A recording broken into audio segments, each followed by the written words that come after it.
ចាស់អ្នកស្រីអញឆ្ងល់ដែរបើឃ្លានចង់ស៊ីមាត់ណាស់មិនធ្វើខ្លួនឯងទៅប្រើតែអញមើលតែអញនឹងជាអ្នកបម្រើពួកវាចឹងនាងឯងរអ៊ូតុំអីគេហ្នឹងអាម្នាក់ឯងនឹងមីស៊ីនកូវីដ ចាស់អ្នកស្រីអត់មានអីទេខ្ញុំថាម្ហូបនឹងថ្ងៃនឹងដឹងតែឆ្ងាញ់ហើយធ្វើឲ្យឆ្ងាញ់វើយបើមិនឆ្ងាញ់ណាដឹងតែត្រូវក្បាច់អញហើយចាស់អ្នកស្រី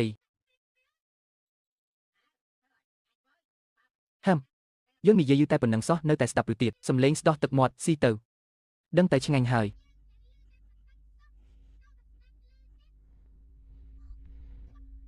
នេះអ្នកស្រី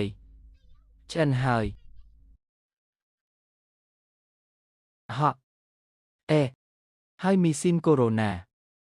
ងឯងស្លអីឲ្យអញស៊ីនឹងហាចាស់អ្នកស្រីឆាក្តៅសាច់មាន់ហើយវាអីទៅ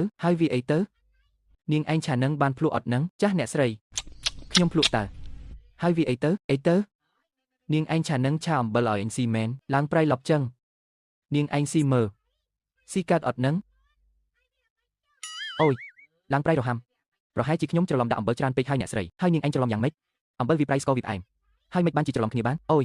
ប្រហែលជាមានតែពូជអ្នកស្រីឯងមួយទេដែលអំបិលទៅជាផ្អែមស្ករទៅជាប្រៃទៅវិញវាមិនដែលក្នុងប្រវត្តិសាស្ត្រពិភពលោកហើយនាងឯងឃើញឯងនិយាយខុសប៉ុណ្ណឹងហើយមកឌឺដងដាក់អញទៀតហើយម៉ែកុំនិយាយច្រើនជាមួយវាពេកនាំតែតាប៉ែដាក់វាហ្មងទៅម៉ែនឹងហើយកូន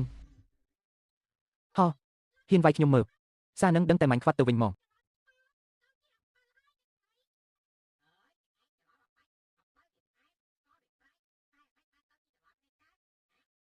ម៉ែ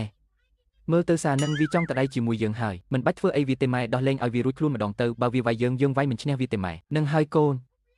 មើលសាច់ដុំដៃវាណាធំណាស់វើយដាក់យើងមួយដៃដឹងតែបាក់ថ្មិញខ្ទេចខ្ទីអស់ហ្មងថ្ងៃនេះយើងដោះលែងឯងម្ដងចុះដោយសារថ្ងៃសេលឯងចេញពីមុខយើងទៅចាស់អ្នកស្រី